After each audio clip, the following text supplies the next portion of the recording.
ناظرین، شاید کسی نے ٹھیک ہی کہا ہے کہ حادثات اور جان لیوا واقعات ہماری راہوں میں بہت پہلے سے موجود ہوتے ہیں، کبھی کسی غلطی کی صورت میں، کبھی کسی غفلت کی شکل میں، اور کبھی جلد بازی اور کبھی کسی جرم کے لبادے۔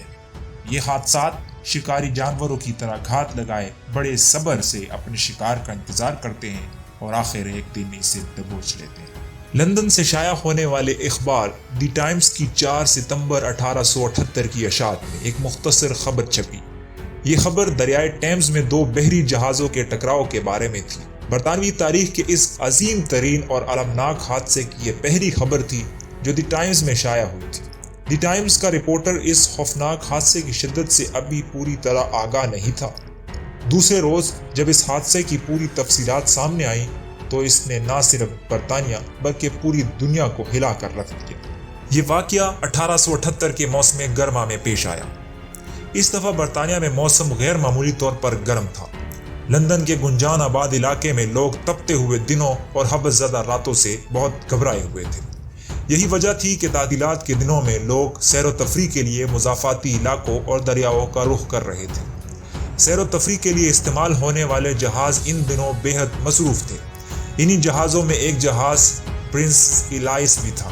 پرنسس ایلائس ایک نہایت مقبول جہاز تھا جو لندن سٹیم شپ کمپنی کی ملکیت تھا۔ منگل 3 ستمبر کا دن جہاز کے کپتان گرین سٹیڈ کے لیے عام دن تھا۔ وہ جہاز کے جنگلے کے ساتھ کھڑا جہاز پر سوار ہونے والے ہنستے مسکراتے چہروں کو دیکھ رہا تھا۔ ان میں عورتیں، بچے، جوان اور بوڑھے سب شامل تھے۔ جہاز کھچا کھچ بھر چکا تھا۔ اس وقت عملے کے ارکان کے علاوہ جہاز پر 900 سے زائد افراد سوار تھے۔ جب ایک طویل سیٹی بجانے کے بعد جہاز کنارے سے روانہ ہوا تو لوگوں نے ایک پرمسرت نعرے کے ساتھ اپنے جذبات کا اظہار کیا۔ جہاز کو سفر پر روانہ ہوئے تقریباً 7 گھنٹے گزر چکے تھے۔ شام 4 بجے کے قریب جہاز کریوزنیڈ کے علاقے سے گزر رہا تھا اور اپنی منزل کی طرف بڑھ رہا تھا۔ اب صرف 20 میل کا سفر باقی تھا مگر مسافر تھک چکے تھے۔ جہاز کا بینڈ اپنی دھنیں بکھیر رہا تھا۔ جہاز کے مختلف حصوں میں نوجوان جوڑے رقص کر رہے تھے۔ لوگ خوشی کا اظہار کر رہے تھے کیونکہ سفر اب آسان ہو چکا تھا۔ جہاز اپنے سفر پر رواں دواں تھا کہ ٹرپکوک نامی موڑ کے قریب جہاز کو اچانک اسپارٹن نامی ایک جہاز اور ایک کشتی کا سامنا کرنا پڑا۔ یہ دونوں جہاز کے قریب سے بخیریت گزر گئے۔ جہاز کے کپتان گرین سٹیڈ کے لیے یہ ایک لمحہ فکریہ تھا، لیکن نہ جانے کپتان نے اس کے بارے میں سوچنا بھی گوارا نہ کیا۔ کچھ دیر بعد اچانک اگلے کنارے پر بیٹھے ہوئے ایک شخص نے چلا کر کہا، ہوشیار، سامنے سے جہاز آ رہا ہے۔ انجن روم میں موجود کیپٹن گرین سٹیڈ نے بھی ایک جہاز کو اپنی طرف تیزی سے بڑھتے ہوئے دیکھ لیا تھا۔ اس نے کنٹرول روم میں موجود اپنے 2 آدمیوں کو حکم دیا کہ جہاز کے سٹیرن کو فوراً دائیں جانب گھمایا جائے۔ اس کا خیال تھا کہ اس طرح جہاز مزید کنارے کی طرف ہو جائے گا اور یوں سامنے سے آتے ہوئے جہاز کو قریب سے نکلنے کا موقع مل جائے گا، لیکن بدقسمتی سے جہاز کو کنٹرول کرنے والے آدمیوں میں سے ایک آدمی نیا تھا۔ پرنسس ایلائس جیسے طویل جہاز کا رخ ہنگامی طور پر موڑنے کا اسے کوئی تجربہ نہ تھا۔ نتیجہ یہ ہوا کہ پانی کے مخالف دباؤ کی وجہ سے جہاز کنارے کی بجائے وسط میں چلا گیا۔ اس وقت رات کے قریباً 8 بجے تھے۔ کچھ لوگ ان سب چیزوں سے بے خبر اپنی موج میں مصروف تھے۔ انہیں بالکل اندازہ نہ تھا کہ یہ صورتحال کتنی خطرناک ہو سکتی ہے۔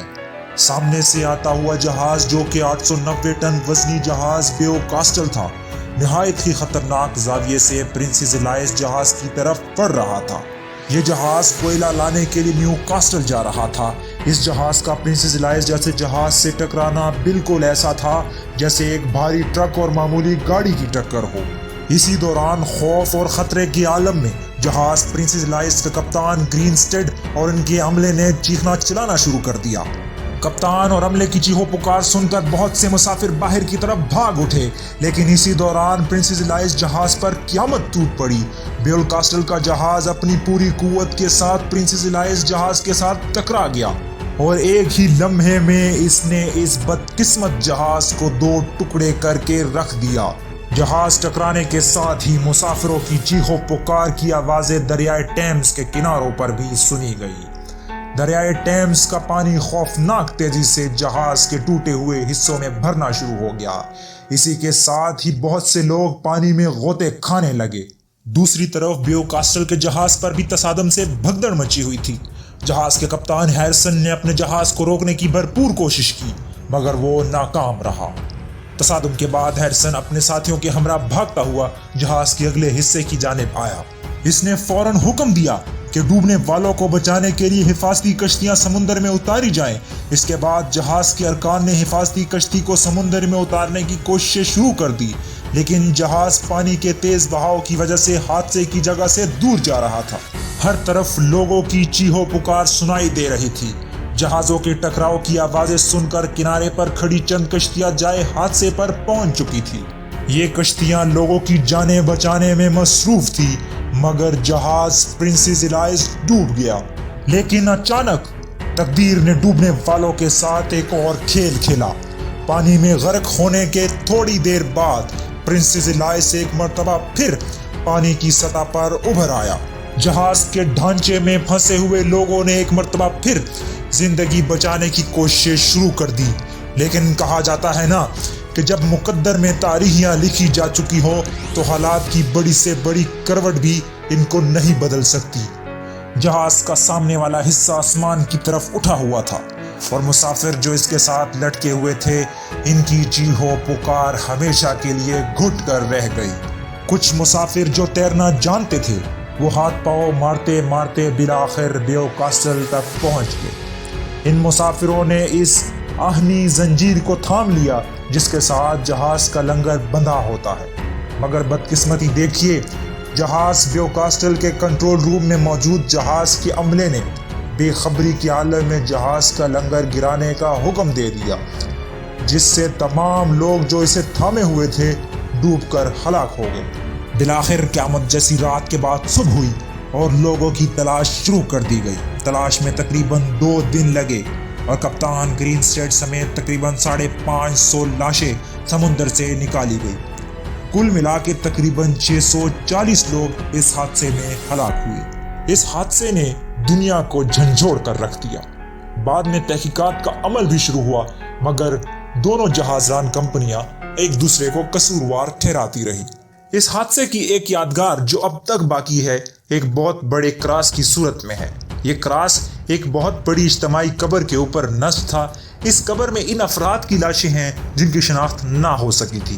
دریائے ٹیمز میں سفر کرتے ہوئے وولوچ کے مقام پر وہ کراس صاف نظر آتا ہے۔ تو ناظرین، یہ تھی ہماری آج کی ویڈیو۔ انشاءاللہ اگلی ویڈیو میں آپ کو ایک نئے حادثے اور ایک نئی تاریخ کے واقعات سے روشناس کروائیں گے۔ تب تک ہمیں دیجیے اجازت۔ اللہ حافظ۔